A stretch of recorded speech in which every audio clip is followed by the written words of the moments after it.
Akkam jirtu maatiiwwan qubee akkaadaamii kun qubee akkaadaamii irratti kan isiniif dhiyaatu barumsa herreegaa kutaa salgaffaadha. Viidiyoo sadan tokko darban irratti jechuudha. Waa'ee seetii, description of set, notion of set, subset wantoota jedhaman ilaaluu argamne ture. Viidiyoo kana irratti kan nuti walitti ilaallu operations on sets kan jedhudha. Operation on sets. Operation jechuun akka qooyyaba isa jennu sana jechuudha herreega keessatti. Asirratti egaa operations gaafa jennu seetii keessatti operation mataa isaa danda'ee jira jechuudha. Akkuma herreega yookaan immoo gaafa lakkoofsa walitti hidhaan walirraa hir'isnu kan walitti baay'isu hir'u sana asirrattis immoo seetis bifuma sanaatiin jechuudha. So jalqaba irratti sana tollaan dura universal set kan jedhu ilaallu. Universal set jechuun it is usually denoted by you yookaan immoo u-dhaatiin bakka bu'a qubee u-dhaatiin jechuudha. Is a set which has elements of all related sets. Yookaan immoo tuuta walitti yookaan immoo related walitti ta'an jechuudha. Elementii hunda isaanii kan iddoo tokkotti qabate jechuudha. Without any repetition yookaan immoo irra deddeebii tokko malee jechuudha. Irra deddeebii tokko malee. Iddoo kanatti maal jedha? There are several ways to create new sets. Seetii karaa garaagaraatiin seetii haaraa yookaan immoo tuuta haaraa uumuun ni danda'ama jechuudha. From already defined sets. Such process forming new set is called the set operation. Yookaan immoo karaa nuti seetii kan biraa yookaan immoo seetii haaraa uumnu tokko seetii dura ture irraati jechuudha. Maal jedhama? Set operation jedhama jechuudha. The three most important set operations. Important set operation ini tokko maala union, intersection and complement. Union jechuun makuu isa jettan sana jechuudha. Intersection jechuun immoo kipha isa jettan sana jechuudha. Akkasuma immoo complementiinis immoo ni jira jechuudha. Isaan kun egaa isaan kun sadanii set operation jedhamu. Akkuma number operator ida'uu hir'isuu baay'isuu jennu sana jechuudha. Asirrattis immoo set operation union, intersection fi complementing jiru jechuudha. Tokko tokkotiin ilaallu gani. The union of two sets yookaan immoo makuun tuutoota lama A fi B, A and B which is denoted by A union B. A union B jennee akka kanaatti kaa'uu dandeenya jechuudha. Is the set of all elements that are elementii hunda that are either in A or in B or in both sets. We write this mathematically yookaan bifa maatisiitiin gaafa barreessinu jechuudha. A union B is equals to X such that X is an element of A or X is an element of B dha. Asirratti OR-dha kun jechuudha. Dirqama lamaan isaa keessa jiraachuu hin qabu. Yookaan lamaan isaa keessa jiraachuu danda'a yookaan immoo tokko isaa keessa bichaa jiraates rakkina hin qabu jechuudha. Walitti makuudhaati. Inni kan biraan maalidha? Intersection of two sets. Intersection of two sets A and B denoted by A intersection B. Yookaan immoo A kipha B isa jettan sana jechuudha. Is the set of all elements that are in the set A and in set B. Kan immoo maalidha? Garaagarummaa inni union set faana qabu jechuudha. Elementiin yookaan immoo miseensi sun jechuudha A intersection B keessa jiraachuudhaatii fi A keessas B keessas wal faana jiraachuu qaba jechuudha. At the same time. We write this mathematically. A intersection B is equals to X such that X is an element of A and X is an element of B dha jechuudha. Unionii keessatti OR-dha iddoo kanatti akkuma argitan iddoo kanatti immoo intersectionii keessatti ND-dha jechuudha. Lamaan isaa keessa jiraachuu qaban jechuudha intersectionii ta'uudhaatiif. Inni kan biraan maalidha? Two sets A and B are disjoint. Jechuun A intersection B is equals to empty setidha jechuudha. Empty setidha inni kana dura. So A intersection B ni empty setidha taanaan the two sets are what? Disjoint. Disjoint jechuun homaa kan walitiin hin qabne jechuudha. Homaa kan walitiin hin qabne yookaan immoo miseensa wal fakkaataa kan walitiin hin qabne jechuudha. Fakkeenyaatiif egaa amma A asitti nu kennameera, B nu kennameera. Then find A union B and A intersection B dha. A union B. A union B irratti maal jenneerra? Miseensi tokko A keessa yookaan B keessa kan jiru sana barreessuudha jechuudha. A union B ni egaa is equals to jennee akka kanaatti biraaketii dabalannee booda maal goona? A keessa kan jiru 0 tartiibaatiin barreessine gaarii tokko as iddoo lachuu jira tokko rakkina hin qabu tokko bichaa fudhanna jechuudha.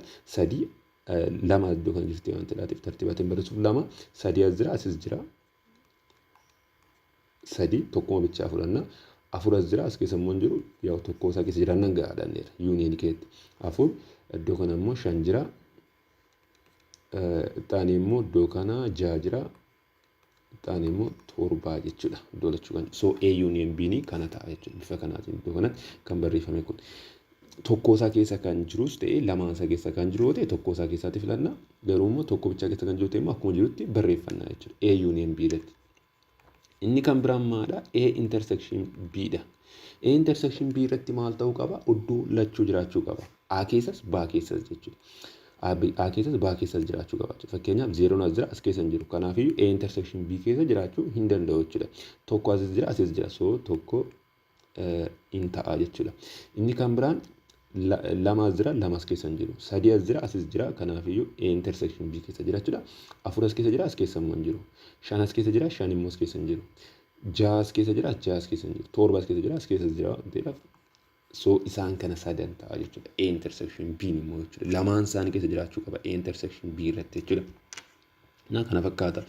Example kan biraa iddoo kanatti ilaaluu dandeessu isini ammaatiif isa irraa dabaluuti sa'aatii keenya faana deemuudhaatiif inni kan biraanii akka yaadachiisaatti kan iddoo kana nuu kaa'e jechuudha. Note jedhe law of impity set and union yookaan immoo asirratti kipha yookaan immoo intersection gaafa jennu endeedhaatiin bakka bu'uu danda'a. Impity set and union irratti jechuudha. Impity set intersection A yoo ta'e fakkeenyaatiif impity setii fi Aanii kimni isaan qabanii maadha impity setidha. Maaliif impity setiin elementii tokko iyyuu hin qabu waan ta'eef jechuudha. Intersection gaafa jennu maal jenneerra elementiin yookaan miseensa tuuta lamaan keessa jirudha. So impity setiin tuuta duwwaadha. Aan immoo tuuta waan ta'e qaba. Kanaafiyyuu impity set intersection Aan is equals to impity set ta'a jechuudha.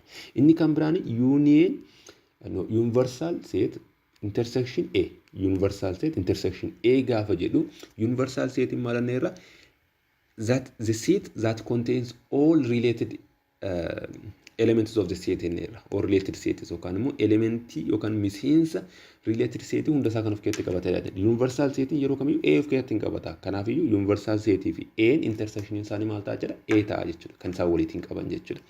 Inni kan biraan maal commutative law. Commutative law keessatti amala bakka jijjiirraa iddoo isa jennu sana jechuudha. A intersection B fi B intersection A ni garaagarummaa hin qaban. It is the same dha jechuudha. A intersection B is equals to B intersection A ta'a jechuudha. Inni kan biraan associative law. Kana jechuun amala raabsamaa isa jennu sana jechuudha. A intersection B intersection C yoo jennee fi jalqaba irratti A fi B walitti magne C walitti magnee fi yookaan immoo B fi C walitti magne jalqaba irratti A too magne rakkina hin qabu jechuudha. Kunis it is associative law dha jechuudha. Inni kun immoo inni kan biraanii definitionii keessatti kan tulaallu maadha the difference between two sets yookaan immoo garaagarummaan seetii lama gidduu jiru jechuudha. Hir'isuu akka jechuudha normaali which is denoted by A less B yookaan immoo A difference B jechuudha. A less B jechuun elementii A keessa jiraate B keessa immoo kan hin jirre jechuudha. Yookaan immoo A irraati maal irratti jechuudha B irratti jechuudha. Is the of all elements in A but not in what? Not in A. In B. This is the set. This set is also called relative complement of A with respect to B. Jennees immoo dubbisuun ni danda'ama jechuudha. Mathematically gaafa barreessinu A less B is equals to X such that X is an element of A and X is not what? And not an element of B. Yookaan immoo does not belongs to B ta'uu qaba jechuudha. A less B jennee dubbisuu dandeenya. Yookaan immoo A difference B. Kuni gaamaadha. A keessa jiraate miseensa maal keessa hin jirre B keessa hin jirre jechuudha. B keessa hin jirre. Akkasuma immoo bifa kanaatiin barreessuu ni dandeenya. A less B yookaan immoo A minus B kan jedhu kana A slash goone B barreessuu dandeenya jechuudha. Bifa kanaatiin. Laayinichi akka kanaa ta'uu qaba dirqama. እና kana fakkaata jechuudha. Inni kan biraan maadha? Let A be the subset of universal set U. Any subset universal set U haa ta'uuti. Kana jechuun any U keessatti argama jechuudha. Then the absolute complement or simply complement of A jechuun egaa which is denoted by A prime.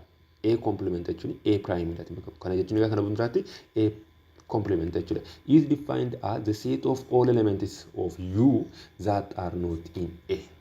Kana jechuun A complement jechuun miseensa U keessa jiraate yookaan tuuta U keessa jiraate yookaan universal set keessa jiraate kan eenyu keessa hin jirre tuuta A keessa kan hin jirre jechuudha. A complement jedhama jechuudha. Kana mathematically gaafa describe goonu A complement is equals to X such that X is an element of U and X is different from what? x is not an element of a ta'a jechuudha. Kana jechuun karaa biraatiin a complement is equals to u less a jechuudha karaa biraatiin. Maaliif sababni isaa iddoo kanatti a less b jechuun maal jechuudha? X is an element of a and x is not an element of b dhaan. So kun lama waan faana wal fakkaataa jechuudha. Bifa kanaatiin illee argachuun ni danda'ama jechuudha.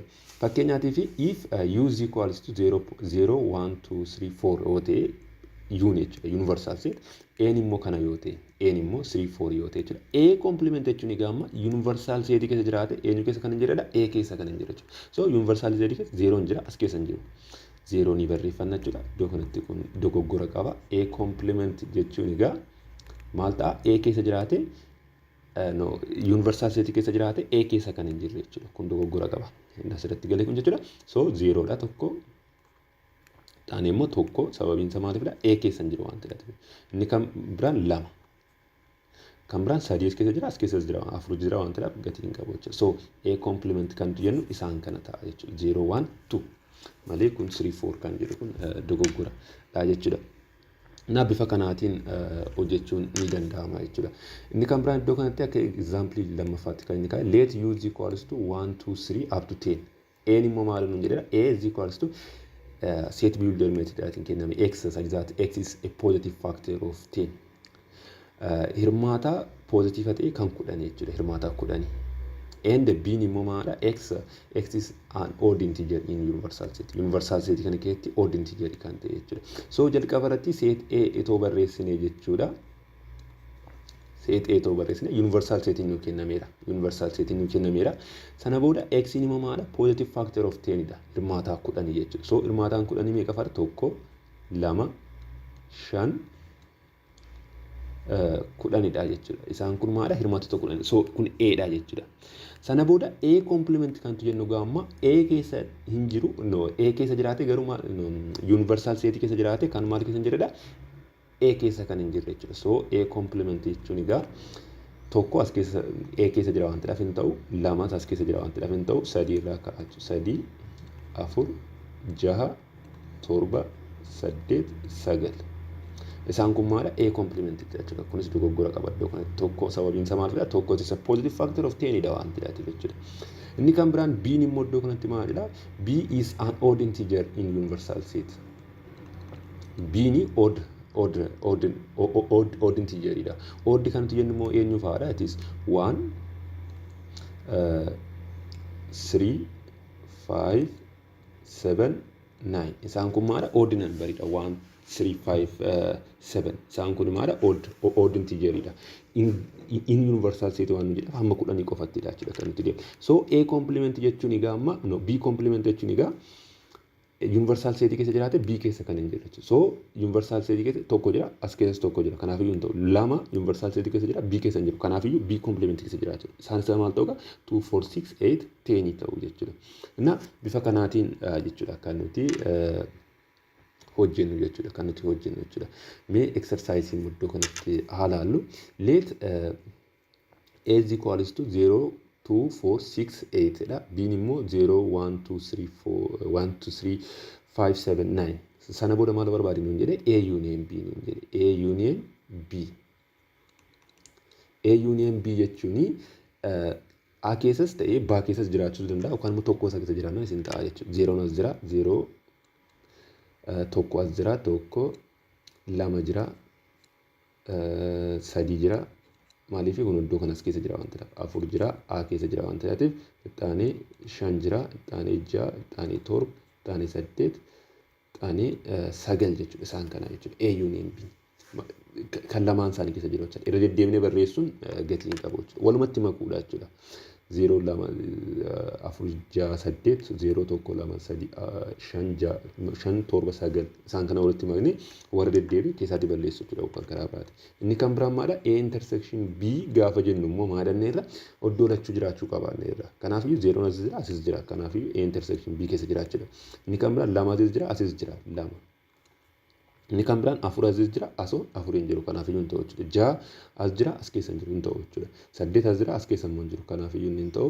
A intersection B keenya meeqa ta'a jechuudha? 0, fi lama qofaa ta'a jechuudha. 0 fi 2 qofaa ta'a jechuudha. 0 fi 2 qofaa ta'a jechuudha. Bifa kanaatiin hojjechuu dandeenya jechuudha. Isa kana inni kan biraan maal jedhe iddoo kanatti if u is equals to 0 1 2 3 4 5 yoo ta'e and n immoo 4 5 yoo ta'e then find a complement nuun jedhe. Asirratti a complement jechuun maal jechuu dandeenya? Universal set keessa jiraate kan A keessa hin jirredha. Kanaafiyyuu universal set keessa 0 jira, 1 jira, 2 jira, 3 jira. A keessa garuu isaan kun jira. 4 fi 5 A keessa jiru waan ta'eef A complement keessa hin galan jechuudha. So 0 1 2 3 isaan kun A complement ta'uu jechuudha. Bifa kanaatiin hojjechuu dandeessu exercise keessatti jechuudha. Isa kaan immoo yoo nuuf hojjetamu jettu ta'e comment jalatti nu barreessa. Kana fakkaata. Inni kan biraan maadha? For any two sets A and B dhaati jechuudha. Each of the following holds. Kana jechuun A complement goonee kaane ammas dabalee complement yoo goone jechuudha. A dhuma mataasaa arganna jechuudha.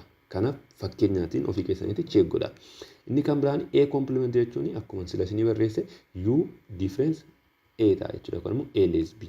Inni kan biraan A less B jechuun A intersection B complement jechuudha. A intersection B complement jechuudha. Inni kan biraan A union B complement jechuun is equals to A complement intersection B complement. Inni kun D Morgan's law jedhama. Sirriitti qabadhaa isaan kun baay'ee isin fayyadu iddoo kanatti jechuudha. Inni kan biraan A intersection B complement jechuun immoo A complement union B complement jechuudha. Kunis D Morgan's lawdha. Inni kan biraan A subset of B ni eenyuun implies godha yookaan immoo A subset of B yoo ta'e A subset of B yoo ta'e dirqama B complementiin immoo subset of A complementii ta'a. A complementii ta'a. Kanas ofii keessanii check godhaatee akka sirriitti isinii galutti jechuudha. Kana fakkaata viidiyoo itti aanutti immoo Venn diagrams kan jedhu walitti ilaalla. Subscribe share gochuudhaatiin nu deeggara nagaatti.